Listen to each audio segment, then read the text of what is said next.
Many people feel safe when they are home and feel like they aren't being watched, but in fact, they are being watched because of cybersecurity. Cybersecurity can be a good thing because it has people watching your house and making sure that you are safe. But it can also be a bad or scary thing because people are always watching you, making you unable to feel safe, for the reason that you are always being watched. According to Brian Hoyle, cybersecurity is used to watch people's houses by using a computer. He also articulates that when an attacker finds a flaw in their security system through one computer, then all computers can find the security system. One more thing that Brian Hoyle states is once the fault is detected, it is corrected, and the system is even stronger than before.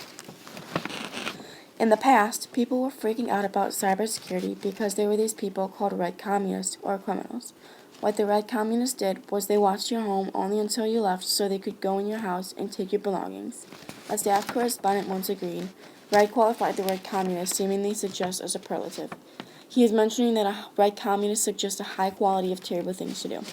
Since a red communist is in fact a criminal, the staff correspondent states, although citizenship was granted, government agents were not entirely satisfied with the brand of fealty which Mr. Tapelskinol exhibited, meaning that even though he was granted citizenship, the government didn't really trust him because of his criminal actions.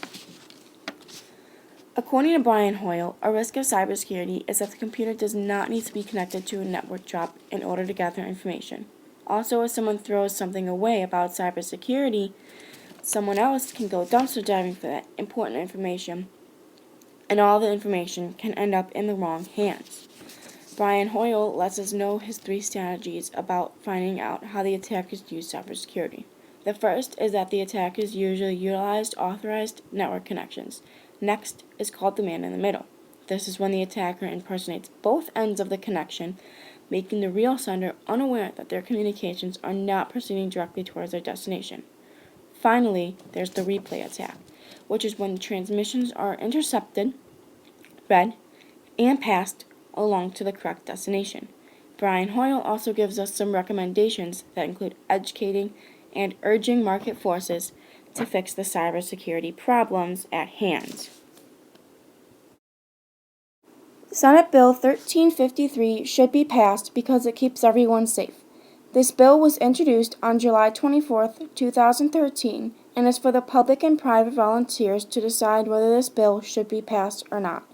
The goal of this bill is to improve cybersecurity, strengthen the research, educate the people working for cybersecurity, and make the public aware of it. These are all exquisite ideas about how to improve cybersecurity. The pros of cybersecurity are to protect individual privacy and civil liberties. Another benefit of cybersecurity is to determine where the message was sent from to enable people to know where the message came from and why it was sent. The goal of cybersecurity is to guarantee an individual's privacy, including their identity and information, because everybody wants to feel safe and live a safe life. According to Misha Glenny, a con of cybersecurity is that when someone hacks into one of the security systems, the bank loses a major amount of money. Even though this is a major concern, it can be fixed. The cybersecurity officials can obtain this problem by fixing the computer system to make hackers and attackers unable to hack into the security system. Americans should be able to know what is happening in their house whether they are home or not. The idea of cybersecurity is to protect everyone and to make sure that cybersecurity is improved and make the public aware of cybersecurity and that it is here to protect the world